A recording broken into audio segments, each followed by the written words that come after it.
Yes.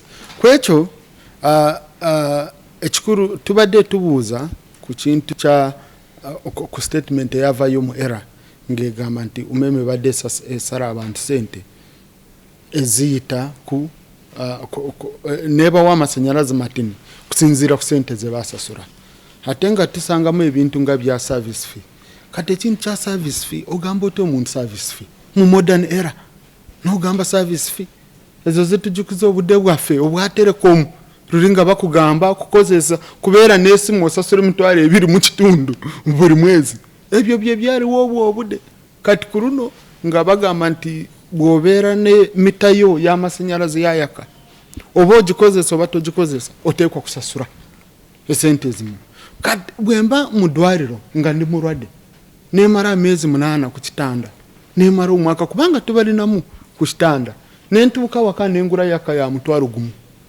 yona n'ogisalako mangu nti kubanga nsasudde service fee amasanyalaze gembadde nga sikozesa obubeera bubbi strictly bubbi tukoleki so ekyo kye tubadde tugamba minisita twetaaga tukijeewo nga gavumenti ezo za service fee tugenda twagala bazijeewo. Minisita tusuubiza agenda kujja ku floor ya palamenti atuddemu ku ebyo ebintu kubanga ndowooza tujja kuteekako ne debate nga mpanvu ku ekyo naye ekintu kya service fee twagala kiveewo bw'ogula YAKAyo gy'ofuna units z'ogula z'ofuna tewali byakugamba nti tubadde tukubanja ani yakugambye ompa ebbanja nali kubuuza so ekyo kintu kikulu kyetwagala kibeere kiriya. The issue of service fee. Yes, our issue was in relation to the complaints which came recently that people are receiving lesser units than what they've paid for. And Umeme in the explanation put in very many issues including service fee. And we are saying service fee has to stop. We can't go back to the analog era. Service fee over what? Which service are you giving me when I'm not using your power? I buy my units digitally. You can't tell me you're sending people to my area to deliver receipts, to deliver what? No. Everything, I'm doing it via phone. I'm doing it in a modern way. So why are you charging me service fee? For what? Number one, we are saying the cost of electricity in the country is very high. When you break down the tariff, there are very many components within the tariff. And then you allow in also service fee. So we are saying service fee has to stop, and the minister has promised that she's going to come on the floor and give more details on that. But I think we shall pass a resolution as parliament that service fee for electricity should stop. It stopped for telecoms. I don't see why we have it for electricity. How fast would you want this resolution passed? No, as soon as yesterday. It should be resolved as soon as yesterday. Because you see, if I'm sick, I've been in a hospital for 8 months. I go back home. I buy units for 10K. Okay? And then all of a sudden you give me 0 units because I paid for service fee. And you claim you gave me a date. Who told you to give me that date? Did I ask for it? So we have to be very, very straightforward. And these are issues of confidence. If people lose confidence in such a systems, then we shall be getting a problem as a country. It's at rare. I think issues where we need the guidance of the Solicitor General.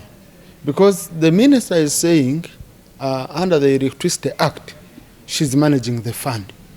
Then you have other people are saying, no, you don't have an instrument to run to run REA. And therefore, you can't in any way say we appropriate to you money. So I hope this can be resolved as soon as possible so that we are able to appropriate money to REA. The fear on the side of Parliament was related to management. If there is this infighting, if there are issues of legality and irregularities being raised by several stakeholders in the electricity sector and in government, okay? So you need to be certain that before you send hundreds of billions to an institution, at least the management is established by law. And these are the issues we are raising, and I hope the minister can sort them out as soon as possible. Thank you very much. Thank you, Deputy Speaker.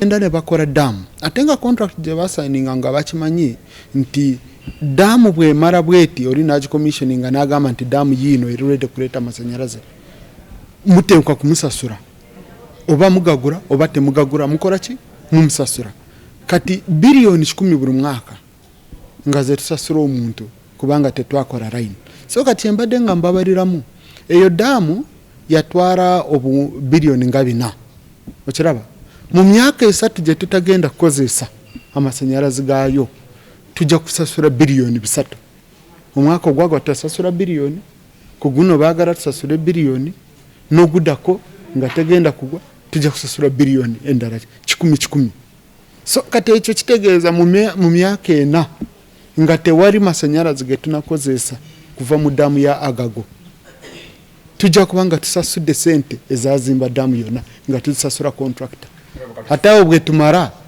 contractor natandika kucharging eza bulijjo so eno ye madness je tugamba wetubanga tugamba nti egwanga liruzinga sente mu kino mu kiri mpurira nga bakaba biliyoni 3 nga zifa bwezityo kulwake ya resource no obuzibu buri kwaba bari responsible abari bakuraba nti eyo damu a transmission line eyo kujja amasanyalaze eyo ku damu ya Agago kugateeka ku grid bagikoze abatagikora so ebyo by'ebintu bye twetaaga president nga bwaba agamba nti tuna senti tetukora ki corruption biki asooka arabe mu bintu ng'ebyo lwaki tusasura biliyoni 3 ku damu gye tutakozesa okay atenga bwe twali tuzimba twali kimanyi nti twasayininga nti eno damu bwe mara bwetu kuzimbwa tujja kutandika kugisasura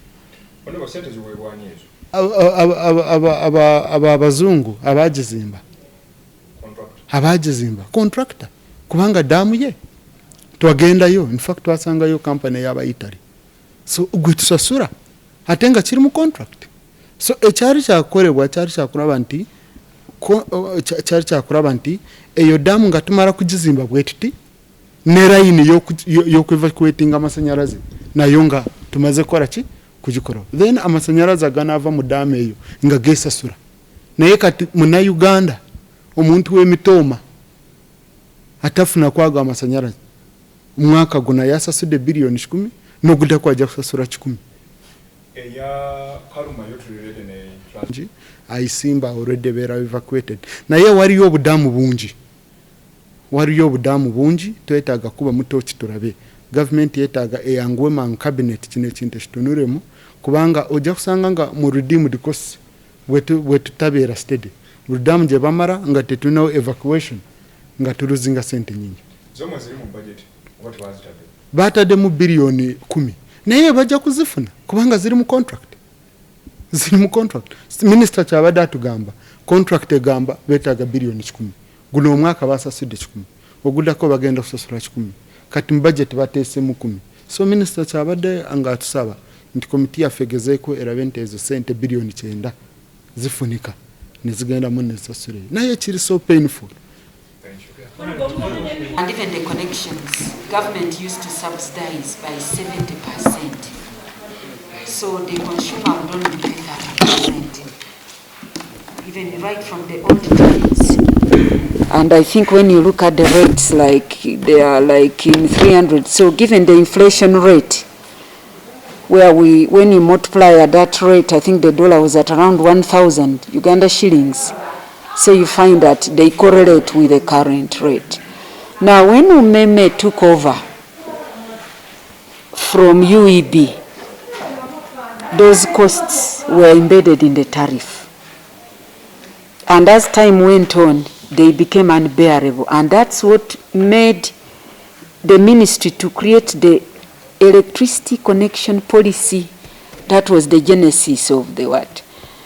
So the electricity connection policy, the free connection policy, was intended to address those issues. But as you know, it suffered funding gaps, but we are trying our best to see that we address that.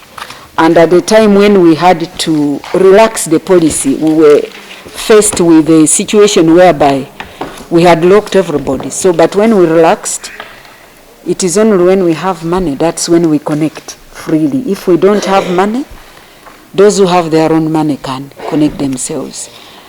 That is in simple the genesis of this connection. Now in the tariff is determined by the regulator. And I'd actually requested her that she needs to go and give an official, I think on the media center. So it is not Umeme who determine the tariff. The regulator determines the tariff, which is cuts across, whether it's Umeme, whether it is UEDCL, whether it is Vundivujo, SACO, okay, we have dissolved them. They all have the same tariff from the regulator. That's the correction that I wanted to make. But we shall be able to get the information and pass it on to whatever. Supplement. Yes. This is a directive from government to Umeme. And actually, there are two things which we should separate. One issue is about the escalating connection charges. I think that's... She has addressed. Okay. Although you've concentrated much on tariff. I gave on the connection. Okay. Because so there is that issue of the connection charge, which is now much, much higher than it has ever been. Then the second issue is this money which was being deducted by Umeme, That's the statement which is a directive which came from ERA. So you are saying Umeme is not here and you cannot respond? We are going to respond. The explanation will be given on some of those deductions and how they are addressing them. Yes.